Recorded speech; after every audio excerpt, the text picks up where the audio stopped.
Cagagii Tube. Miseensa Afrankalloo fi warreen Afrankalloo jaalatan deeggartan kabajan yaadaa fi gumaacha hubannaa turtan sagantaan keenya galma dargaggoo fi ispoortii magaalaa bulchiinsa Dirree Dhawaadhaa keessatti haala kana fakkaatu fi guyyaa irraan tana haasawaa xiqqoo takka waa'ee aadaa irraa kan haasawinu ta'a turtiin teessan ammas nu wajji haa ta'u isiniin jecha warreen chaanaala kanaaf haaree taate subscribe godhuudhaan mallattoo dawwaliisan gattuquudhaan miseensa keenya akka taatan kabajaan isin gaafanna. Sagantaa takkaa fi lama muraasa xiqqoo takka jenna nu wajjin turtii godhaa. Sabni takka saba if danda'ee jiraachuudhaaf aadaa, safuu fi duudhaa mataa isaatu isa barbaachisa.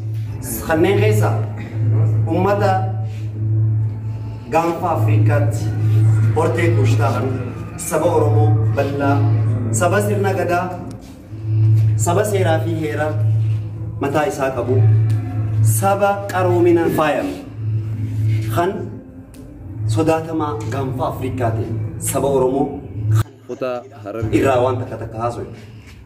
Guyyaa irraan tana baroottan 60 ol kan lakkaa'us hawwisoon Afrankalloodhaa dhaloota irraa karaa dhalootaatti dabartee dhaloota jenereeshinaa amma jiru dhalattoota naannawa Dirree Dhawaa kanaan hundeeffamee arraan tana darajaa tana gahee jira.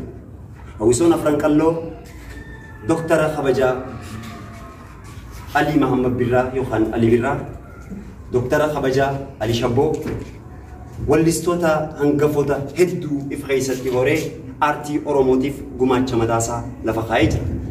Guyyaa irraan tanaatis kanneen keessa sirna Harargee keessatti helleen baay'ee beekama. Uummanni Harargee hellee hoggaa taphatu. Hellee taphatee gammachuu isaa ibsachuu qofa osoo hin taane dhaamsa itti dabarfachuu ture. Kanneen keessa wallistoota Harargeen qaban keessa wallistuu Halloo Daawweedhaa hangafa wallistuu teenyaati. Almaas Tafarraatis wallistoota hedduu yaamuun ni danda'ama. Fakkeenyaaf helleedhaan dhaamsa ajaa'ibaa dabarfata. Helleen hoggaa gammachuu, hoggaa eebaa, hoggaa ulma bahaatii fi akkasumas hoggaa gartee hojii hojjetan bifa weedduutiin dhaamsa jajjabaa dabarfatan. Fakkeenyaaf xayyaaraan baraaree Rooma Roomaa, siree ambayyaa yaa siree ambayyaa hundinuu dhaamsa mataa isaa qaba. Kanaaf guyyaa irraan tanaa hellee bifa akkamiin akka taphatan kan waliin laallu ta'a. Hellee shamarran qofaat taphata. Dhiirtii hellee irratti hin hirmaatu.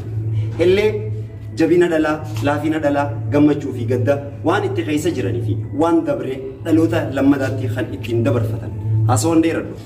Gabaabsee waa'ee helleedhaa eegaa hanqana jennee hellee takka irra isinii buusneeti karaa sagantaatti aanutti dabra.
kabajaan turteetuma.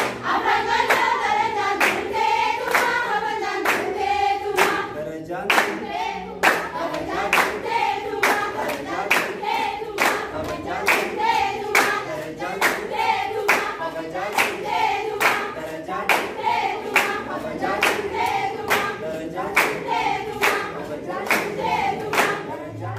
sagantaan reefuu kan shamarranii ture. Egaa uummata Harargee keessatti dhalaan yookaan shamarran kophatti waan taphatanii dhiirri dardarri kophatti waan taphatan adda addaan jira. Wanni wajjin taphatanis ni jirti shaggooyyee. Kuni garuu har'aan tana kan laallu hellee fi dhiichisa. Hellee akkuma dhalaan kophatti taphattutti dhiichisninis kophatti kan taphatamu. Maaliif dhalaan dhiichisa keessatti hin hirmaatu heera uummata Harargeeti. Dhiichisninis akkuma helleetti dhaamsaa fi gammachuu fi gadda isaanii itti ibsatan. Kanaaf guyyaa har'aan tana dhiichisni yeroo kam akka taphatamu kan waliin laallu ta'a.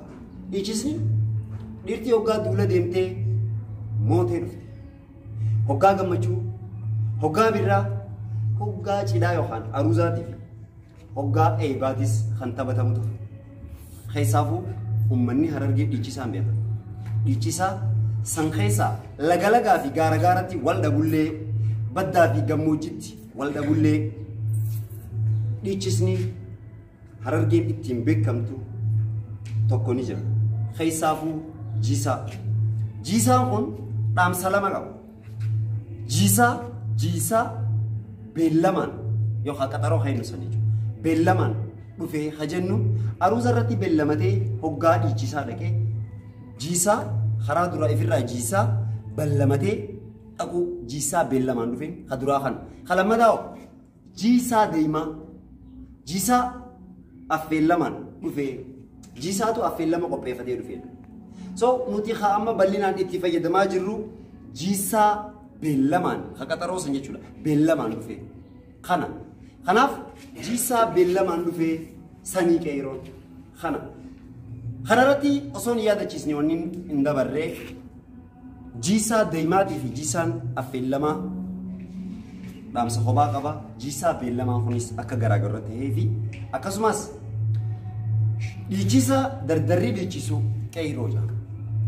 Jiisaa beellamaan dhufee sanii qeeroo haja'u kana namni hundi akka wajjin taphatu taate hayyee sirbi qeeroo hayyee Oromoo kaachana meeta arrakamsii ta'uu feeta sirbi qeeroo wop haja'u dardaran fuudhiin qofa qeeroo hate jechuudha. Qeeroo jechuun dardara jechuudha waan beekanii. Kanaaf har'a kan laallu jiisaadha. Jiisaa kana dura bifa gungumaa bifa mirrigaatiin dhaamsa dabarfatanii heera uummata Harargee keessatti dhiichisni qabbanaa warraayii wal dammaysaa oowwaa dhufu. Sanis guyyaa irraan tanaa muraasa isaa halaallu ta'a.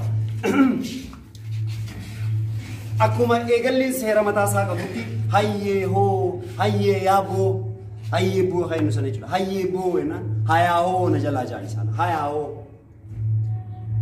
Hoggaan xumurus hawwaa gisee nan jee haybal jaa dhiichisni tokko kasagalee baasu sunis agbaara jaa. Kasagalee baasu san jalaa fuudhan. Akka walaloo fi yadaloo walirra cimaatti yadaloo fi walaloo walirraa fuudhan jechuudha. Karaa dalagaa deemu.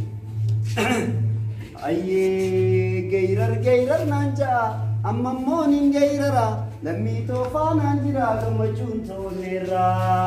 Ayyee dhagahiyyaa lammii too dhaamsa wayii siif qaba. Nuti waliif dagalee nuti waliif utuba. Aadaa afaan guddisuuf namuu harka wal qaba. Jiisaa beellamaan dhufee sanii qeeroo. Jiisaa beellamaan dhufee sanii qeeroo. Jiisaa beellamaan dhufee sanii qeeroo. Jiisaa beellamaan dhufee sanii qeeroo. Oromoo kaachana meeta. Jiisaa beellamaan dhufee sanii qeeroo. Sirba mootichisa feeta. Jiisaa beellamaan dhufee sanii qeeroo. Oromoo kaachana meeta. Jiisaa beellamaan dhufee sanii qeeroo. Sirba mootichisa feeta. Jiisaa beellamaan dhufee sanii qeeroo. Harargee kaachana meeta. Jiisaa beellamaan dhufee sanii qeeroo. Arrakamsii ta'uu feeta. Jiisaa beellamaan dhufee sanii qeeroo. Qabeenya irraa qabna biifee. Jiisaa beellamaan dhufee sani kayo. Kan darbatus lafan buure. Jisa bela manufe sani kayo. Awwa! Ay baran. Kana kadura guyyaaraan tana sagantuma lameen tana hawalillaan qaba. Sagantaan biroo bal'inaan akka